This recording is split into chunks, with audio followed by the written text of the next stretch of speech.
کے سب سے زیادہ قریب وہ شخص ہے جو سلام کرنے میں پہل کرے. کیا فرمایا؟ لوگوں میں سب سے بہترین شخص وہ ہے جو سلام کرنے میں پہل کرے، اور سلام کرنے میں پہل کرنے میں عاجزی آ جاتی ہے. ایک نوجوان لڑکے نے مجھے بتایا کہ جب میں پینٹ شرٹ پہنتا ہوں تو مجھے سلام کرنے کو دل نہیں کرتا، اس سے بھی بچو، اس سے بھی بچو، اس سے بھی بچو. لیکن جب میں سادے کپڑے پہن لیتا ہوں، ٹوپی پہن لیتا ہوں، مسجد میں نماز پڑھ لیتا ہوں، تو میرے دل میں ایک ایسی نرمی آتی ہے کہ اس کو بھی جھک کے سلام کرو، اس کو بھی جھک کے سلام کرو، اس کی بھی دعا لو، اس کی بھی خدمت کرو. تو پتہ چلا کہ اچھے لباس کے اچھے اثرات اور برے لباس کے برے اثرات. آپ اچھا لباس پہن لیں، دین کے دینی لباس پہن لیں، آپ میں نرمی شفقت غالب آ جائے گی. اور آپ متکبرانہ لباس پہن لیں تو دل میں ایک عجب تو آ ہی جائے گا. اور جس گھڑی انسان یہ سوچ لیتا ہے کہ میرے اندر یہ خوبی، میرے اندر یہ خوبی، میرے اندر یہ خوبی، اس گھڑی اس کو عجب کا حیثیت. تکبر اور چیز ہے، یہ عجب ہے کہ میرے میں اتنی خوبیاں ہیں، وہ بھی خوبی والے لیکن میرے میں بھی خوبیاں ہیں. یہ سوچنا عجب ہے. اور جس گھڑی انسان عجب کرتا ہے اللہ کے ہاں مردود ہوتے ہیں. تکبر تو ہے ہی اللہ کی طاقت. علماء نے جو اس کو اوڑے گا میں اس کی گردن توڑ دوں.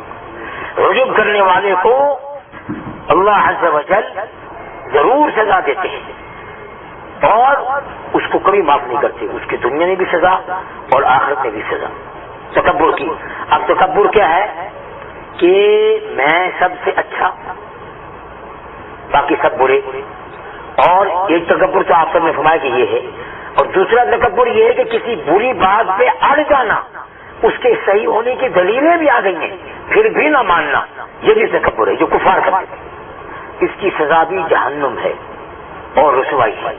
اب یہاں فرمایا کہ جو سلام کرنے میں پہل کرے، ہمارے سب سے بہترین شخص فرمایا آپ نے.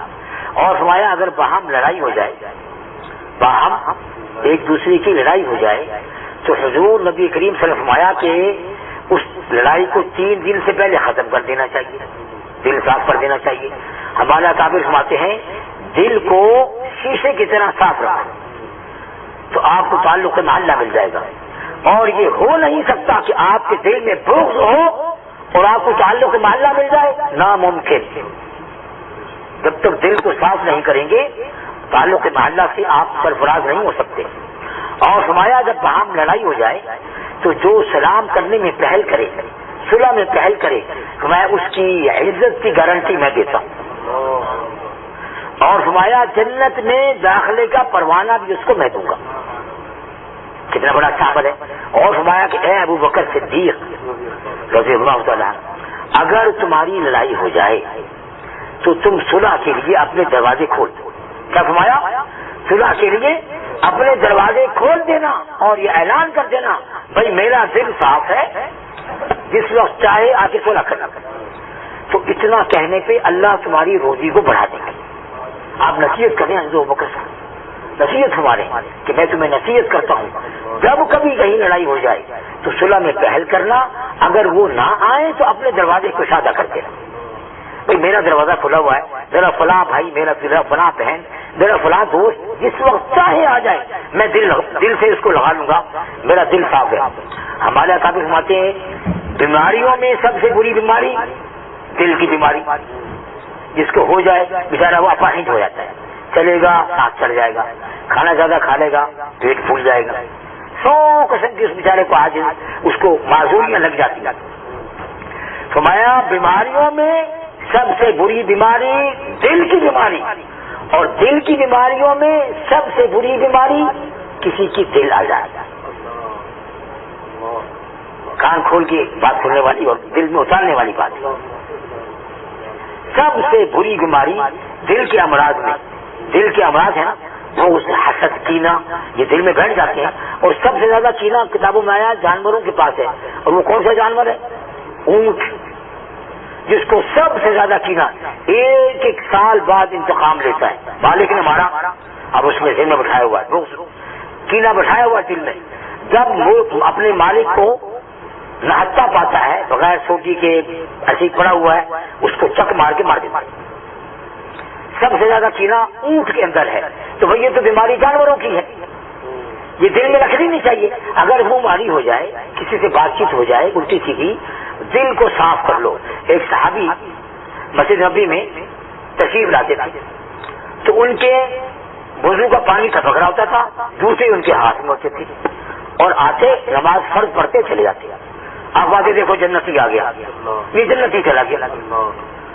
صحابہ کہ ہم نے کہا سوچ لو, ہم آپ کے پاس بیٹھے ہوئے 24 گھنٹے آپ کی اطاعت میں, آپ کی فرما برداری میں آپ کے ساتھ لگے ہوئے, وہ آ کے آپ کو سلام بھی نہیں کرتا اور آپ اس کو جنتی فرما لیں.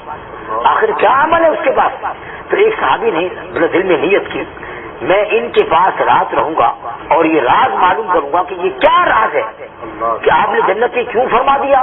4 فرض پڑھتا ہے, سنن کا بھی اہتمام کبھی کرتا ہے کبھی نہیں, اور اذکار بھی نہیں کرتا, اور آپ وہاں سے جنتی آیا, جنتی چلا گیا.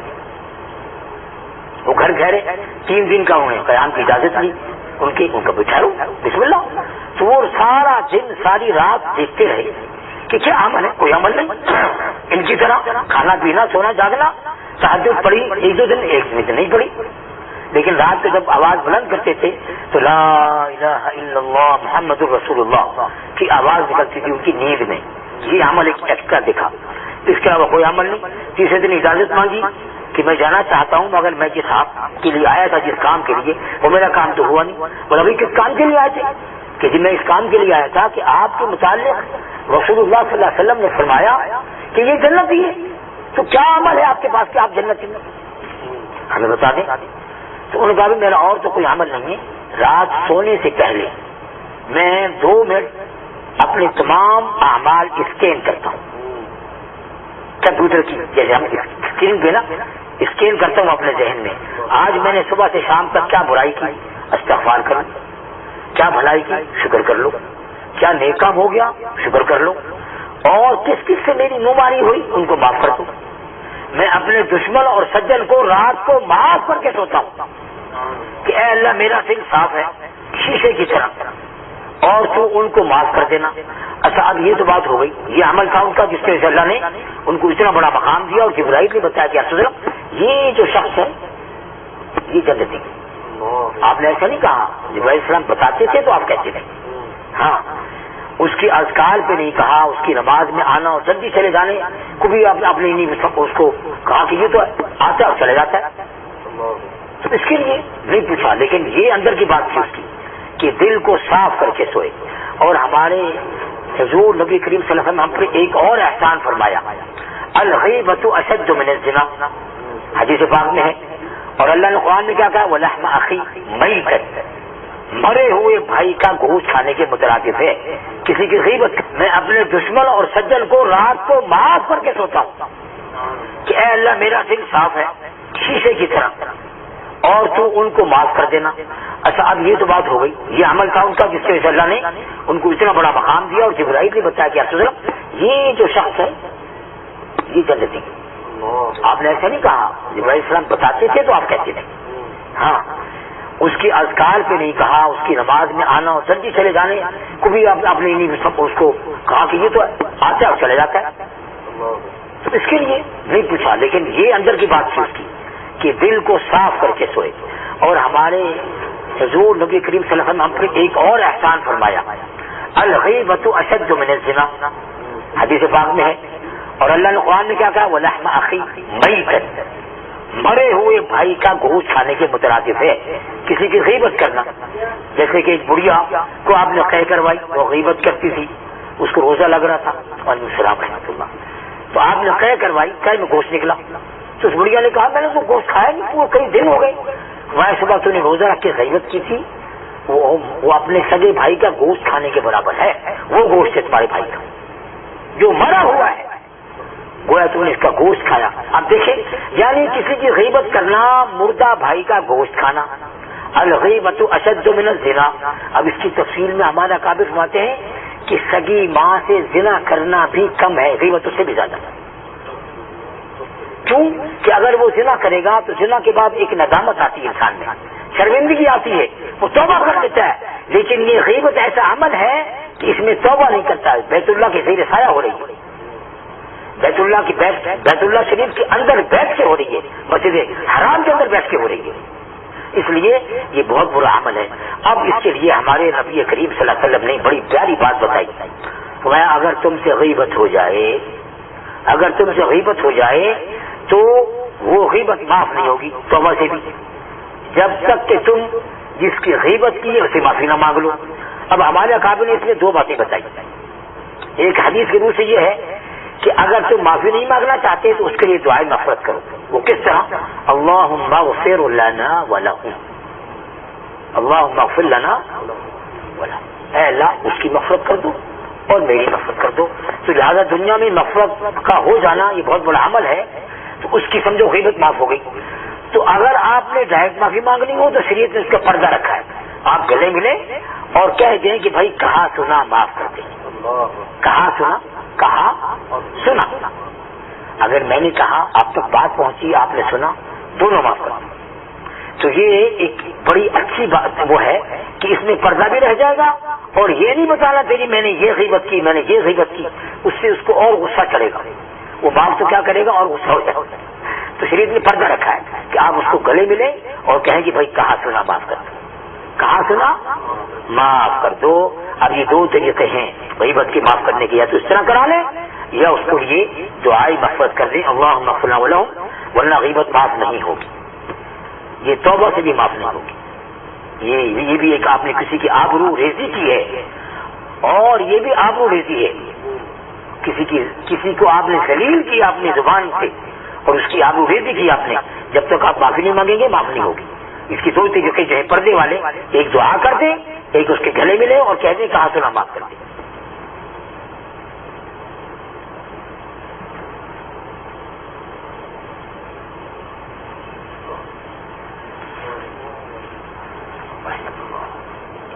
رسول اللہ صلی اللہ علیہ وسلم نے فرمایا نماز کی کنجی وضو ہے، اور اس کا تحریمہ تکبیر ہے، اور اس کو ختم کرنے والے کو تسلیم، اس کو ختم کرنے والا تسلیم ہے، یعنی اس کو وہ مراد یہ ہے کہ وہ اللہ کو محبوب ہے، تو اس نماز کو اس طرح کرے.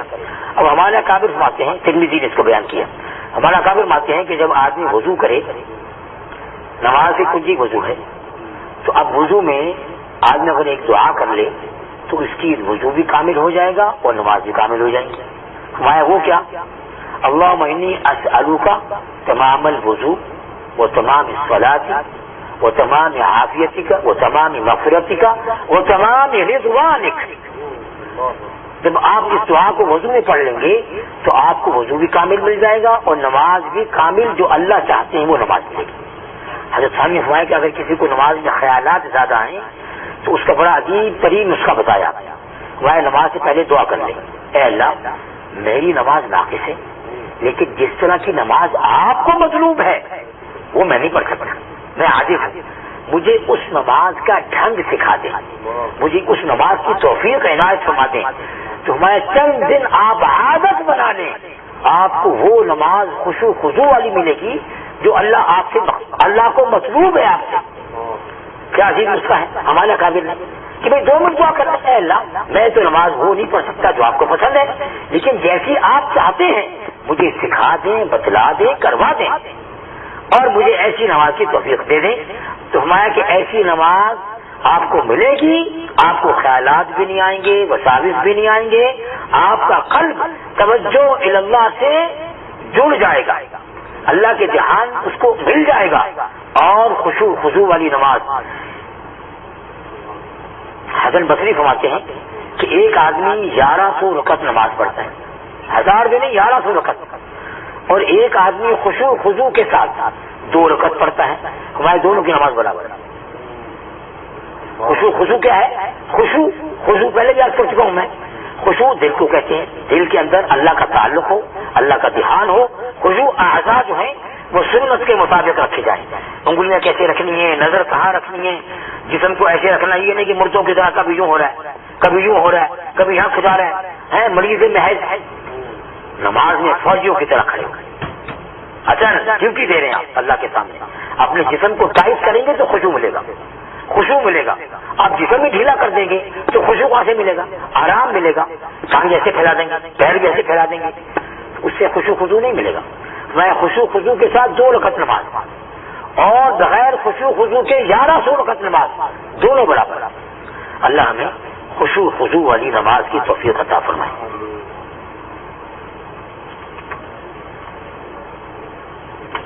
اللهم صل وسلم دائما ابدا على حبيبك من زانت به العصور. ربنا تقبل منا انك انت السميع العليم وتب علينا انك انت التواب الرحيم. اللهم ارنا الحق حقا وارزقنا اتباعه وارنا الباطل باطلا وارزقنا اجتنابه. ربنا هب لنا من ازواجنا وذرياتنا قرة اعين واجعلنا للمتقين اماما.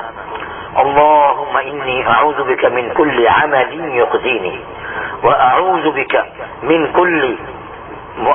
بك من صاحب يؤذينا وأعوذ بك من كل أمل يلهينا وأعوذ بك من كل فقر ينسينا وأعوذ بك من كل غني يعطينا.